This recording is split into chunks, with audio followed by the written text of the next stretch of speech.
গুনাহের কারণে এই হলো প্রথম ক্ষতি, যে আল্লাহর অভিশপ্ত বান্দাদের লিস্টে নামটা উঠে যায় গুনাহ বেশি করলে। গুনাহ করার দ্বিতীয় ক্ষতি, গুনাহ করলে, গুনাহকারী বারবার গুনাহ করতে থাকলে গুনাহের কারণে ওই বান্দা অপমানিত হয়। গুনাহের কারণে কি হয়? অপমানিত হয়। বারবার করতে থাকলে এক পর্যায়ে এই গুনাহ তাকে অপমানিত করে ছাড়ে। একটা কিতাব আছে নাম আল আদাবুশ শরঈয়া, ১ নম্বর খণ্ড ১৪৪ নম্বর পৃষ্ঠা। আব্দুল্লাহ ইবনুল মুবারক রাহমাতুল্লাহি আলাইহি বলেন, রাআইতু যুনুবা তুমিতুল কুলুব। আব্দুল্লাহ ইবনুল মুবারক রাহমাতুল্লাহি আলাইহি বলেন, আমি দেখেছি গুনাহ তুমিতুল কুলুব, অন্তরকে এমন বানায়া দেয়, মৃত বানায়া দেয়, অন্তরকে মরা বানায়া দেয় গুনাহ। ওয়া ক্বাদ ইউরিসু যিল্লা ইদমানুহা, গুনাহ বারবার করতে থাকলে এক পর্যায়ে গুনাহ ওই বান্দাকে অপমানিত করে ছেড়ে দেয়। নাউজুবিল্লাহ।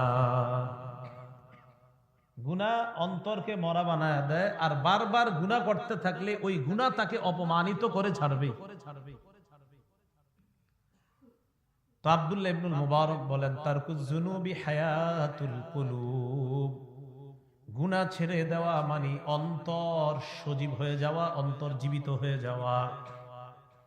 যে যত বেশি গুনাহ ছেড়ে দিবে তার কলব তত বেশি জিন্দা হয়ে যাবে। বলেন তো আপনারা, কলব জিন্দা হয় কি ছাড়লে? গুনাহ ছাড়লে। ফাখায়রুন লিনাফসিকা ইসয়ানুহা, গুনাহ যত বেশি ছাড়বেন তত বেশি আপনার নফসের জন্য কল্যাণ হবে। তাহলে গুনাহের ২ নম্বর ক্ষতিটা জানলাম। বলেন তো ধারাবাহিক গুনাহ মানুষকে কি করে ছাড়ে? অপমানিত করে ছাড়ে। ১ নম্বর গুনাহের ক্ষতি, গুনাহ আল্লাহর অভিশপ্ত বান্দা হওয়ার কারণ হয় গুনাহ। ২ নম্বর, গুনাহের কারণে মানুষ অপমানিত হতে হয়। বেশি গুনাহ ধারাবাহিক করলে ওই গুনাহ তাকে অপমানিত করে ছাড়ে। ৩ নম্বর, মাশাআল্লাহ অনেক মাদ্রাসা ছাত্রদেরকে দেখা যাচ্ছে মাদ্রাসা বন্ধের বদৌলতে এই জায়গায় ছাত্র সহ অন্যান্য যারা আছেন সবাই শুনেন ৩ নম্বরটা। গুনাহ করার কারণে মানুষ কোরআন সুন্নাহর বিদ্যা ভুলে যায়। কি ভুলে যায়? কোরআন সুন্নাহর যে বিদ্যা। যেমন আজকে আপনারা এখানে যারা আছেন, সেটা মাদ্রাসার ছাত্র হন, সাধারণ জনগণ যারা আছেন, সবাই এখানে কোরআন সুন্নাহ শিখতেছেন বসে বসে। যাদের গুনাহ যত কম হবে তারা তত বেশি দিন এই কথাগুলা কিছু না কিছু মনে রাখতে পারবেন।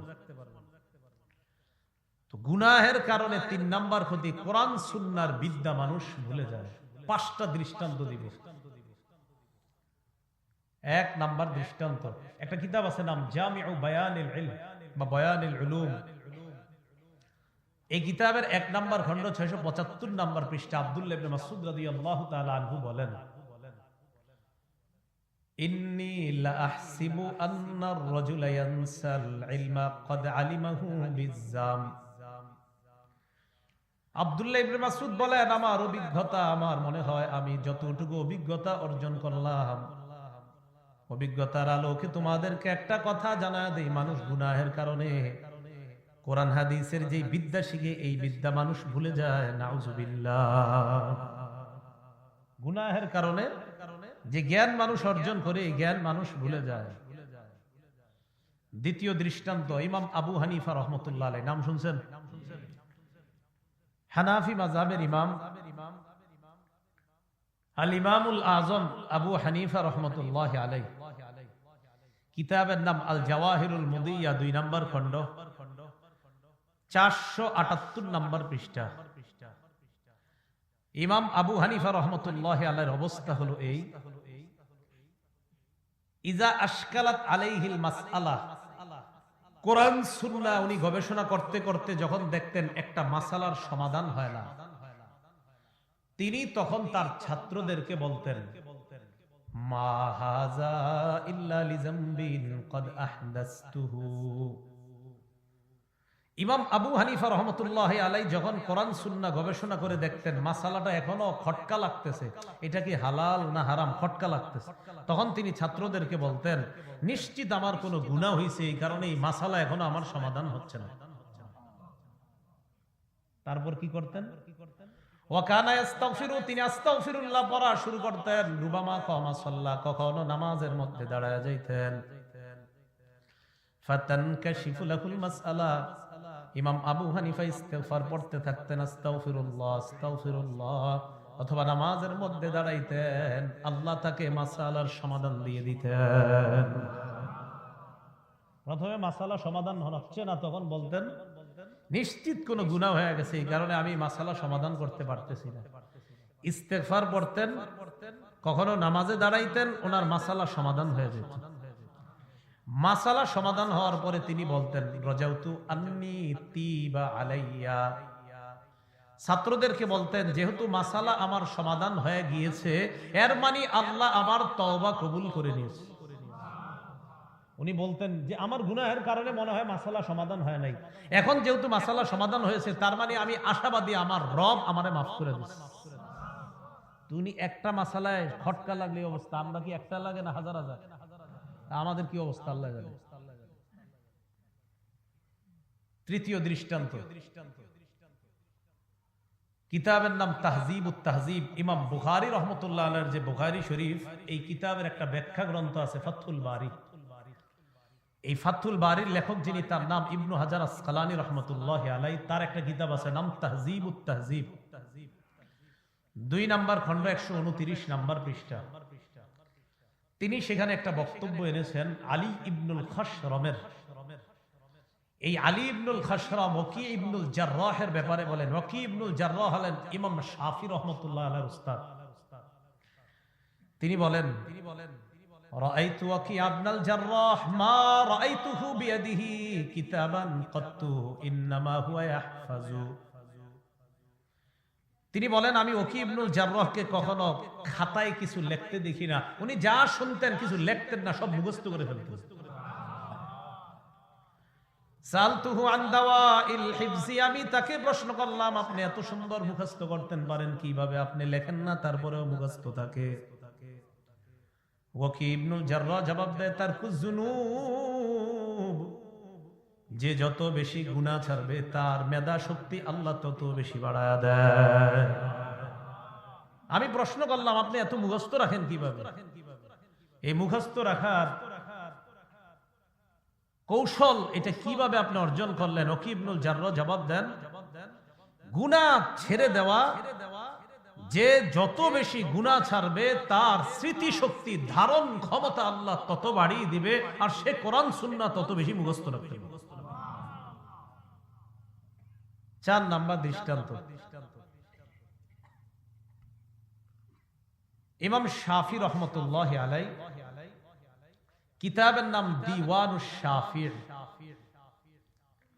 এই কিতাবের 61 নাম্বার পৃষ্ঠা। সেখানে ইমাম শাফি রাহমাতুল্লাহি আলাইহির ব্যাপারে আসছে। ইমাম শাফি রাহমাতুল্লাহি আলাইহি বলেন শাকাউতু ওয়াকিআন ইলা সুই হিফজি। কোন riwayate আসছে এরকম, আমি আমার উস্তাদ ওয়াকির সামনে যাকারতু উল্লেখ করলাম যে আমি যা পড়ি মাঝে মাঝে কিছু ভুলে যাই। তো কিছু জায়গায় আসছে শাকাউতু ইলা ওয়াকিইন সুআ হিফজি, আমি আমার উস্তাদ ওয়াকি রাহমাতুল্লাহি আলাইহিকে বললাম আমি কিছু কিছু জায়গায় এমন হয় যে আমি পড়ি, পড়ার পর এটা আমি ভুলে যাই। ফাউসানি ইলা তারকিল মাআসি ফাইন্নাল ইলমা নূরুম মিন ইলাহি। আমার উস্তাদ আমাকে বললেন গুনাহ ছেড়ে দেওয়ার জন্য। গুনাহ হলো আল্লাহর পক্ষ থেকে নূর, ওয়া নূরুল্লাহি লা ইউতা লিআসি, আর আল্লাহর নূর কোন নাফরমানকে দেওয়া হয় না। কলবের মধ্যে হয়তো নূর থাকবে, না হয় গুনাহ থাকবে। গুনাহ আর নূর একসাথে কলবে থাকবে না। বলেন তো কোরআন হাদিসের বিদ্যাটা কি? বলেন আলো। বলেন কি? গুনাহ অন্ধকার। বলেন গুনাহ কি?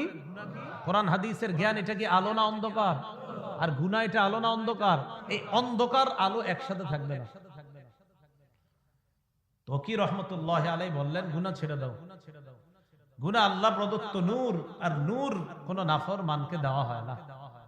তো বলছিলাম গুনাহের 3 নাম্বার ক্ষতি, কোরআন সুন্নাহর বিদ্যা মানুষ ভুলে যায় গুনাহ করার কারণে। এখানে কোরআন সুন্নাহর ছাত্র যারা আছেন, বিশেষ করে মাদ্রাসার ছাত্র, ছাত্রদের চ্যালেঞ্জিং হলো গুনাহ না করা। যে যত বেশি গুনাহ কম করবে, ছাত্র জীবনে পড়া একটু কম বুঝলেও ভবিষ্যৎ জীবনে খুব বেশি কাজে আসবে, এটা নিশ্চিত। গুনাহ করার 3 নাম্বার ক্ষতি। 4 নাম্বার ক্ষতি, অন্তর শক্ত হয়ে যায়। বলেন কলব কি হয়ে যায়? আগে আপনি মুনাজাত ধরলে কান্না আসতো, এখন আর কান্না আসে না। বোম মারলেও বোঝা যাচ্ছে আপনার গুনাহ মনে অনেক বেশি বেড়ে গেছে। আগে জিগিরের মজলিসে আপনার গেলেই কান্না আসতো, এখন আর আসে না। সূরা জুমারের 22 নম্বর আয়াতে আল্লাহ বলেন, ফাওয়াইলুল লিল কাসিয়াতি কুলুবুহুম মিন যিকরিল্লাহ। আল্লাহর জিকির শূন্য হওয়ার কারণে যেই কলবগুলা শক্ত হয়ে গেছে, জিকির শূন্য হওয়ার কারণে যাদের কলবগুলা শক্ত হয়ে গিয়েছে, তাদের জন্য ধ্বংস। ওই শক্ত কলব ধ্বংস হোক, ওই শক্ত কলবগুলা ধ্বংস হোক। নাউজুবিল্লাহ। কলব জিকির শূন্য হইলে এই কলব শক্ত হয়ে যায়, আর এই কলব যেন ধ্বংস হয়। এটা আল্লাহ কোরআনে বলছে। ফাওয়াইলুন এই কথাটা আল্লাহর, কোরআনে এটা আল্লাহ বলছে। হাদিসের মধ্যে রাসূল সাল্লাল্লাহু আলাইহি সাল্লাম বলেন, নবীজির বক্তব্যটা মিলাবেন নিজের জীবনের সাথে, আর প্রতিদিন গবেষণা করবেন। ক্বালা রাসূলুল্লাহ সাল্লাল্লাহু আলাইহি ওয়াসাল্লাম, ইন্নাল আবদা ইযা আখতা খাতিআতান নুকিতাত ফি কলবিহি নুকতাতুন সাউদা। নবীজি বলেন, বান্দা যখন একটা গুনাহ করে অন্তরের মধ্যে একটা কালো দাগ পড়ে যায়। বলেন গুনাহ কয়টা? একটা গুনাহ করলে অন্তরের মধ্যে একটা কালো দাগ পড়ে যায়। ফাইদা হুয়া নাযা ওয়াস্তাগফারা ওয়া তাবা, গুনাহ থেকে যখন তওবা করে, সুকিলা কলবুহু, তার অন্তর আল্লাহ আবার আগের মতো স্বচ্ছ বানায়া দেয়। গুনাহ করলে কলবের উপর কালো দাগ পড়ে। এবার দেখেন, আজকে আপনি একটা গুনাহ করছেন, এখনো তওবা করেন নাই, আবার আগামীকাল গুনাহ করছেন, তওবা করেন নাই, আবার পরের দিন করছেন, তওবা করেন নাই। নবীজি বলেন, ওয়া ইন আদা জিদা হাত্তা তালু কলবা, গুনাহ যদি বান্দা বারবার করে এক পর্যায়ে কালো দাগ পড়তে পড়তে কালো দাগের আড়ালের মধ্যে তার কলবটা চলে যায়, ওই কলবের ব্যাপারে আল্লাহ কোরআনের মধ্যে বলেন, কাল্লা বাল রানা আলা কুলুবিহিম মা কানু ইয়াকসিবুন। কিছু বান্দা গুনাহ করার কারণে তাদের কলবের উপর মরিচা পড়ে যায়। নাউজুবিল্লাহ। মরিচা, মরিচা মানে গুনাহ করছেন, একটা কালো দাগ পড়ছে, আরেকটা করছেন কালো দাগ, আরেকটা করছেন কালো দাগ। দাগ পড়তে পড়তে টোটাল কলবটা পুরা কালো দাগের নিচে পড়ে গেছে। এখন এটা মরিচার নিচে পড়ে যাওয়ার কারণে এই কলব নিয়ে যখন আপনি কিয়ামতের মাঠে যাবেন, কাল্লা ইন্নাহুম আর রাব্বিহিম ইয়াউমা ইযিল লামাহজুবুন, আল্লাহ আপনার থেকে আড়াল হয়ে যাবে। যাও তোমাকে দেখতে যাবে। এজন্য মরিচা ফালানো যাবে না কলবের উপর। বলেন তো, একটা গুনাহ করলে দাগ পড়ে কয়টা? তওবা না করলে ওই গুনাহ আবার করলে দাগ হয়ে যায় কয়টা? 2টা। 3 বার করলে 3টা। এরকম তওবা ছাড়া গুনাহ করতে থাকলে এক পর্যায়ে গুনাহের নিচে ঢাকা পড়ে যায় কলবটা। আজকে বালিশে মাথা লাগায় চিন্তা করবেন যে আমি কতগুলা গুনাহ করছি, আমার কলব কি এখনো কালো দাগের উপরে আছে না কালো দাগের নিচে পড়ে গিয়েছে? এই চিন্তা আপনি করলেই হিসাবটা সহজ হয়ে যাবে। আল্লাহ আমাদেরকে গুনাহ থেকে ফিরে আসার তৌফিক দান করেন। আবার বলছি, 1 নাম্বার, গুনাহ করলে আল্লাহর অভিশপ্ত হওয়া লাগে। 2 নাম্বার, গুনাহ করলে অপমানিত হওয়া লাগে। 3 নাম্বার, গুনাহ করলে কোরআন সুন্নাহর বিদ্যা ভুলে যায়। 4 নাম্বার, গুনাহ করলে কলব শক্ত হয়ে যায়। আর কলব যখন শক্ত হয়, গুনাহ বারবার করতে করতে এক পর্যায়ে ওই কলবের উপর আবরণ পড়ে যায়। এটাকে কোরআনে মরিচা বলা হয়েছে। আর ওই মরিচার নিচে যদি কলব ঢাকা পড়ে যায়, কিয়ামতের ময়দানে তাদের আফসোস করা ছাড়া উপায় থাকবে না। 5 নাম্বার, গুনাহ করলে কোরআন ভুলে যায়। হাফেজ সাহেব কি ভুলে যায়? কোরআন। হ্যাঁ, কোরআন ভুলে যায়। এটা শুধু হাফেজ সাহেব, আপনারা 5টা 10টা সূরা শিখেন অনেকে। 10টা সূরা শিখার পর 4টা এখন মুখস্থ আছে, 6টা নাই। কেন নাই? আপনি চর্চা করেন না। কোরআনের হাফেজ সাহেবরা কোরআন চর্চা না করাটাই গুনাহ। কোরআনের হাফেজ যারা, এরা চর্চা না করাই গুনাহ। যারা 10টা সূরা মুখস্থ করছেন, আপনি এই 10 সূরা চর্চা না করাটাই গুনাহ। আর এই গুনাহের কারণে আপনি যদি কোরআন ভুলে যান, তো আল্লাহর সামনে দাঁড়ানোর জন্য তৈরি থাকেন। হ্যাঁ, আপনি চর্চা করতেছেন নিয়মিত। আপনি 10 পারা মুখস্থ করছেন, অনেকে আছে 20 পারা পরে, 15 পারা পরে, 10 পারা পরে বইরা আর পড়ে না, হাফেজ হয় না। ওনারাও ভুলে যায়, আমি তো হাফেজ না। আপনি হাফেজ না মানে 10 পারার হাফেজ তো। আমি 5 পারা পড়ছি, আমি তো হাফেজ না। আরে হাফেজ না মানে আপনি 5 পারার হাফেজ। এই 5 পারা আপনি এই কইয়া ভুলে যাওয়া যাবে না যে আমি তো হাফেজ না। না, আপনি 5 পারা যেহেতু মুখস্থ করছেন, এটা নিয়মিত চর্চায় রাখতে হবে, না হয় আল্লাহর সামনে দাঁড়াতে হবে আপনার। সহিহ বুখারীর 5033 নাম্বার হাদিস। হাদিসটা বুঝার আগে একটু শোনেন। একটা ওটের বাঁধন খুলে দিলেন, অথবা আপনারা যারা গরু পালেন, এমন গরু যেটা পাগলাটে, এটার থেকে আপনি যদি রশি খুইলা দেন, দৌড়ায় পালাবে, এমন ভাবে দৌড়াবে যে হটকাতলি কঙ্গাই বাজারে যাইতে যাইতে আপনাকে নিয়ে যেতে পারে। এরকম গরু, ছাগল বা ইত্যাদি পশু আছে কিনা? রাসূলুল্লাহ সাল্লাল্লাহু আলাইহি সাল্লাম কি বলে দেখেন, তাআহাদুল কুরআন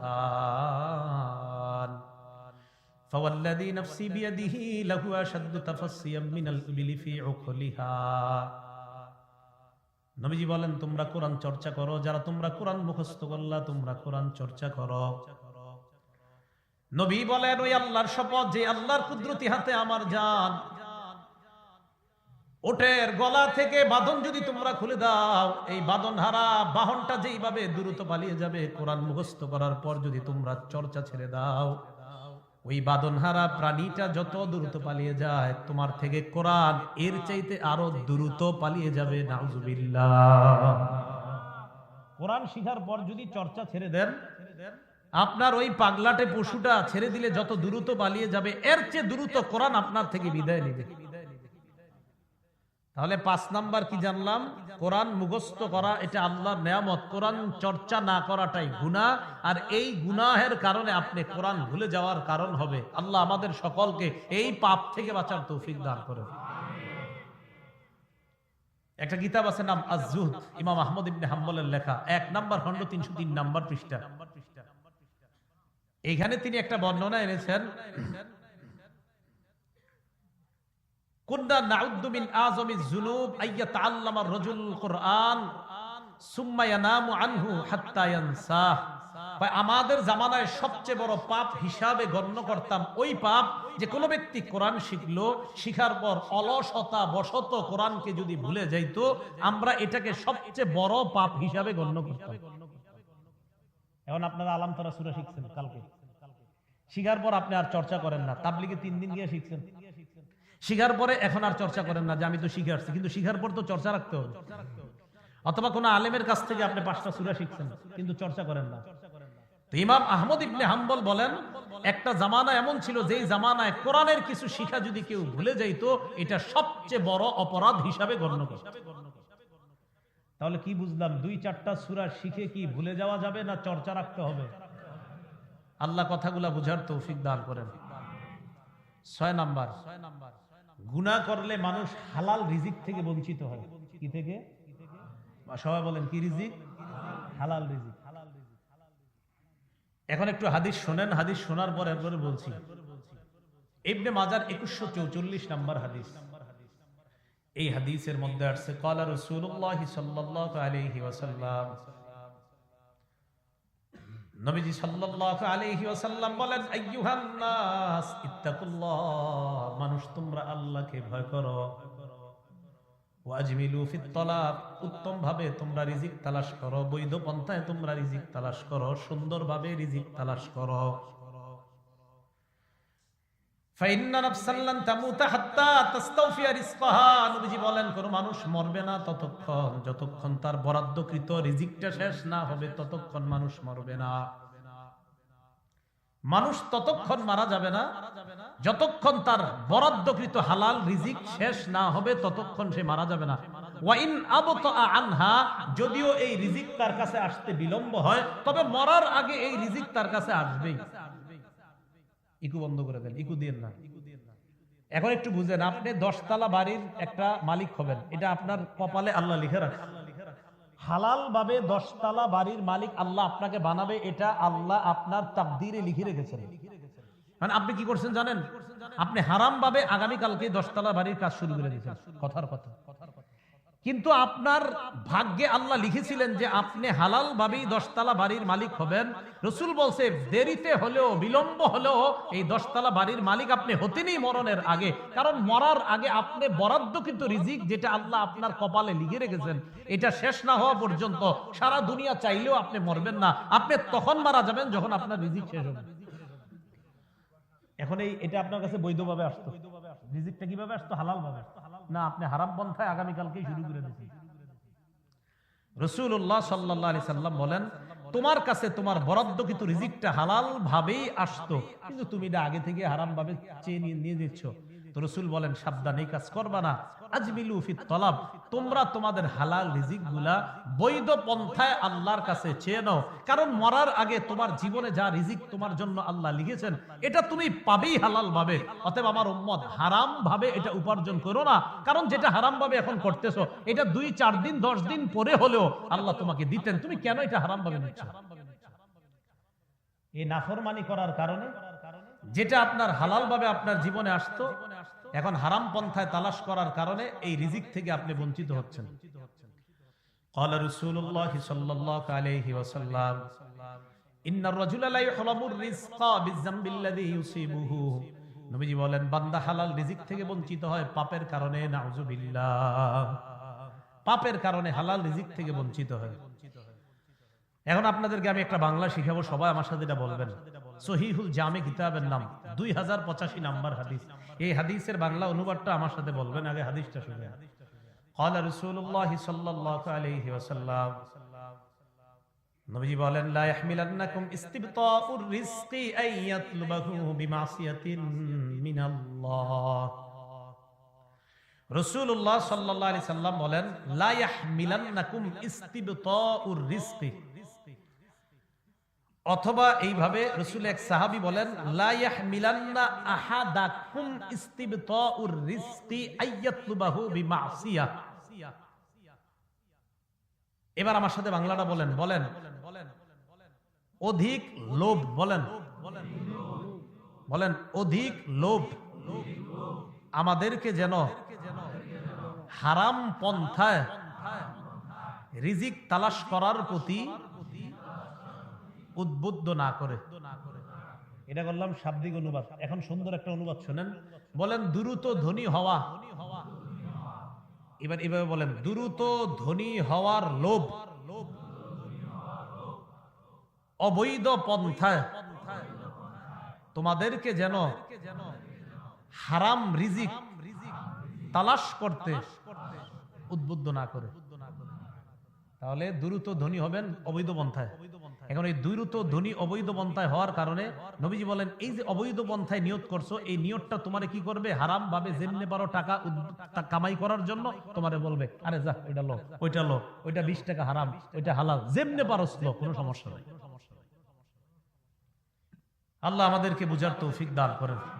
তো 6 নাম্বার, গুনাহের কারণে মানুষ হালাল যে রিজিক, এই রিজিক থেকে বঞ্চিত হয়।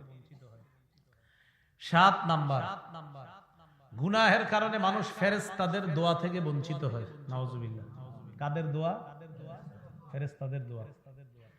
সূরা গাফির বা সূরা মুমিনের 7 নাম্বার আয়াতে আল্লাহ বলেন আল্লাযীনা ইয়াহমিলুনাল আরশা ওয়া মান হাওলাহু ইউসাব্বিহুনা বিহামদি রাব্বিহিম ওয়া ইউমিনুনা বিহি ওয়া ইস্তাগফিরুনা লিল্লাযীনা আমানু রাব্বানা ওয়াসি'তা কুল্লা শাইইর রাহমা وعلما فاغفر للذين تابوا واتبعوا سبيلك وقهم عذاب الجحيم।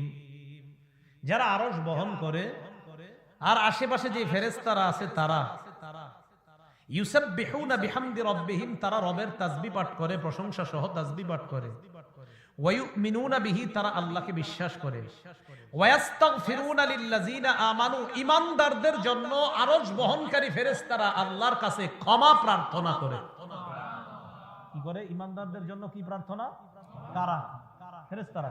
আল্লাহ আপনি ঈমানদারদেরকে maaf করেন, আল্লাহ আপনি ঈমানদারদেরকে maaf করেন, এটা ফেরেশতারা বলতে থাকে। পরে কি করে দেখেন, রব্বানা ওয়াসি'তা কুল্লা শাইইর রাহমাতাও ওয়া ইলমা, আল্লাহ আপনি আপনার রহমত এবং এলেমের মাধ্যমে সবকিছুকে পরিবেষ্টন করে রেখেছেন। ফাগফির লিল্লাযিনা তাবু, মাবুদ আপনার বান্দাদের মধ্যে যারা তওবা করে, আমরা ফেরেশতারা আপনার কাছে আবেদন জানাই ওই তওবাকারীদেরকে আপনি maaf করে দেন। তওবাকারীদেরকে যেন আল্লাহ maaf করে আমাদের হয়ে এই আবেদন, এই রিকোয়েস্ট কারা করে? তো আল্লাহর কাছে বলে ফাগফির লিল্লাযিনা তাবু ওয়াত্তাবাউ সাবিলাক, আল্লাহ যারা তওবা করে আর আপনার রাস্তা অনুসরণ করে তাদেরকে আপনি maaf করে দেন। আচ্ছা maaf করলে আর কিছু লাগে? ফেরেশতারা আরো কয় ওয়াকিহিম আযাবাল জাহিম, আল্লাহ আপনি তাদেরকে জাহান্নামের উত্তাপ গরম থেকে, আযাব থেকে হেফাজত করেন। তো জাহান্নাম থেকে বাঁচাইলে আর কিছু লাগে না? ফেরেশতারা আরো দোয়া করে, রব্বানা আদখিলহুম জান্নাতি আদনিনিল্লাতি ওয়া'আদতাহুম, আল্লাহ আপনি তাদেরকে যে জান্নাতের ওয়াদা করেছেন ওই জান্নাত তাদেরকে প্রবেশ করায় দিন। তো আমরা যারা গুনাহ করি, নিয়মিত গুনাহ করি, খালি গুনাহ করি, তওবা না করি, খালি গুনাহ করি, ফেরেশতাদের দোয়া থেকে আমরা বঞ্চিত হয়ে যাই। কারণ ফেরেশতারা আল্লাহকে বলে, আল্লাহ যারা তওবা করে আর আপনার রাস্তা অনুসরণ করে তাদেরকে আপনি মাফ করে দেন। তাহলে গুনাহ না তওবা? বলেন, গুনাহ না তওবা? বেশি তওবা করো। 8 নাম্বার, যারা গুনাহ করে তারা আল্লাহরে ভুলে যায়, এক পর্যায়ে নিজেরে ভুলে যায়। এক পর্যায়ে কারে ভুলে যায়? নিজের ভুলে যায়। কিভাবে? একদল মানুষ আছে দেখবেন 5 ওয়াক্ত নামাজ পড়ে না, মানে 5 ওয়াক্ত নামাজই পড়ে না, শুধু জুমার নামাজ পড়ে, আছে না? কোন দিন দেখবেন এরা জুমার নামাজও পড়ে না, মানে এতদিন তার বুঝ ছিল যে জুমাটা পড়তে হবে, এখন তার মাঝে এই অনুভূতিও নাই যে জুমাজে পড়তে হবে। সূরা হাশরের 19 নাম্বার আয়াতে আল্লাহ বলেন, ওয়ালা তাকুনু কাল্লাযীনা নাসুল্লাহা ফাআনসাহুম আনফুসাহুম, তোমরা তাদের মতো হয়ে না যারা আল্লাহকে ভুলে যায়। এক পর্যায়ে আল্লাহ তাদেরকে আত্মবিস্মৃতি করে দেয়, মানে আল্লাহ তাদের নিজেদেরকে ভুলিয়ে দেয়। তওবা করা যে দরকার, বান্দা এটা ভুলে যাবে। তোমরা তাদের মতো হয়েও না যারা আল্লাহকে ভুলে যায়। আল্লাহ বলেন, মানুষ যখন আল্লাহকে ভুলে যায় এক পর্যায়ে সে নিজেরই ভুলে যায় যে আমার যে আল্লাহর কাছে তওবা করা দরকার, মরণের পর যে আযাব আছে, গজব আছে, এই কথা মানুষ ভুলে যায় এক পর্যায়ে। বান্দা যখন নিয়মিত গুনাহ করে তখন আল্লাহরে ভুলে যায়, এক পর্যায়ে নিজেকেও ভুলে যায় যে আমার মরণের পর যে একটা জান্নাত জাহান্নাম আছে, এটাও বান্দা ভুলে যায়। এটা গুনাহ নিয়মিত করতে করতে করতে করতে বান্দার এই অবস্থা। প্রথমে 5 ওয়াক্ত ছাড়ে, পরে জুমা ছাড়ে, পরে ঈদের নামাজও ছাড়ে, পরে এর যে তওবা করা দরকার এটাও ভুলে যায়। 9 নাম্বার, গুনাহ করতে করতে মানুষ নিঃস্ব হয়ে যায়। বলেন কি হয়? নিঃস্ব কারে কয়? কোন তো সহায় সম্বলহীন হয়ে যাওয়া, টাকা পয়সা না থাকা, এটাই তো। আর এটাই তো, জি জোর সবাই কোন, এটাই তো। আরে সাহাবারা তো এটাই বলছে, তো বলতে ডরান কেন? বলেন, টাকা পয়সা শেষ হয়ে যাওয়া, ঘর বাড়ি শেষ হয়ে যাওয়া কি বলা হয়? নিঃস্ব। এটা সাহাবারাও বলছেন। মুসলিম শরীফের হাদিস 2581 নাম্বার হাদিস। রাসূলুল্লাহ সাল্লাল্লাহু আলাইহি সাল্লাম সাহাবায়ে কেরামকে প্রশ্ন করলেন, আতাদরুনা মাল মুফলিস, এই তোমরা কি জানো নিঃস্ব কাকে বলে? সাহাবারা জবাব দিলেন, আল মুফলিসু ফিনা মান লা দিরহাম লাহু ওয়ালা মাতা। ইয়া রাসূলুল্লাহ, যাদের টাকা পয়সা নাই, যাদের স্বর্ণ রূপা নাই, তারাই নিঃস্ব। নবীজি বললেন, ইন্নাল মুফলিসা মিন উম্মতি ইয়াতি ইয়াউমাল কিয়ামাতি বিসসালাতিন ওয়া সিয়ামিন ওয়া যাকাত। আমার উম্মতের নিঃস্ব এই ব্যক্তি যে কিয়ামতের ময়দানে নামাজ নিয়ে, রোজা নিয়ে, যাকাত নিয়ে উপস্থিত হবে, এটা বলে নিঃস্ব। ইয়াতি ওয়া কদ শাতামা হাযা, রোজা নিয়ে, যাকাত নিয়ে, নামাজ নিয়ে উপস্থিত হবে, এমন অবস্থায় ওই লোকটা উপস্থিত হবে যে লোকটা দুনিয়াতে মানুষকে গালি দিত। মসজিদে ফজরের নামাজ পড়তো আর ফজর বইরা গালির স্টার্ট করতো।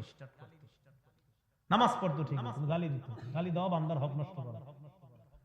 ওয়াতি ওয়াকাত সাফাকা দামাহাজা, আরেকজন সব করতো কিন্তু আরেকজনের রক্তপাত ঘটাইতো। ওয়া দরাবা হাজা, আরেকজনকে মারতো। তাহাজ্জুদ গুজার কিন্তু মানুষ মারে দিল।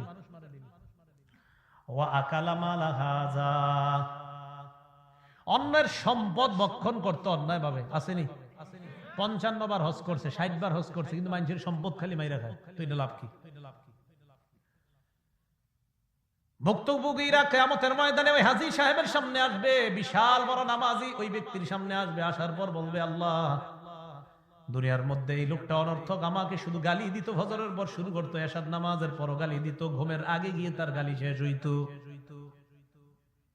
মাবুদ, আমি আমার বিচার চাই। ফায়াতা হাদা মিন হাসানাতি, ওই ব্যক্তি যে আরেকজনকে গালি দিত তার আমল নামা থেকে ভালো আমল নামাগুলা ওই গালি যাকে দিয়েছে তার আমল নামায় দিয়ে দেওয়া হবে। আরেকজন আসবে, আসার পর বলবে, মাবুদ আমি আমার বিচার চাই। ওয়ায়াতা হাদা মিন হাসানাতি, তাকে আমল নামা দেওয়া হবে। দিতে দিতে এক পর্যায়ে তার আমল নামা আর নাই, রোজাও নাই, যাকাতও নাই, হজ নাই, কিছুই নাই। এবার অন্যান্য মামলাকারী যারা, তারা এসে বলবে, আল্লাহ এই লোকটা দুনিয়াতে অনেক অত্যাচার করেছে, জুলুম করেছে, আল্লাহ আমরা আমাদের বিচার চাই। কিন্তু এই ব্যক্তির আমল নামায় আর আমল নামা নাই। ফাইন ফানিয়াত হাসানাতু, আমল নামা নাই। উখিযা মিন খতায়াকুম, তাদের গুনাহগুলা নেওয়া হবে। কাদের? ওই যারা পাওনাদার তাদের গুনাহগুলা নেওয়া হবে। নেওয়ার পর সুম্মা তুরিহাত আলাইহি সুম্মা তুরিহা ফিন্নার, গুনাহগুলা ওই ব্যক্তির আমলনামায় দিয়ে গুনাহের সাগরের মধ্যে নিমজ্জিত করে তাকে জাহান্নামে নিক্ষেপ করা হবে। নাউযুবিল্লাহ। গুনাহ মানুষকে নিঃস্ব বানায় দেয়। নামাজ পড়েন, রোজা রাখেন, সব ঠিক আছে, কিন্তু বান্দার হক নষ্ট করেন না, এটার জন্য ভয়ঙ্কর ঝামেলা হবে। গুনাহ মানুষকে নিঃস্ব বানায় দেয়। আল্লাহ আমাদেরকে হেফাজত করেন।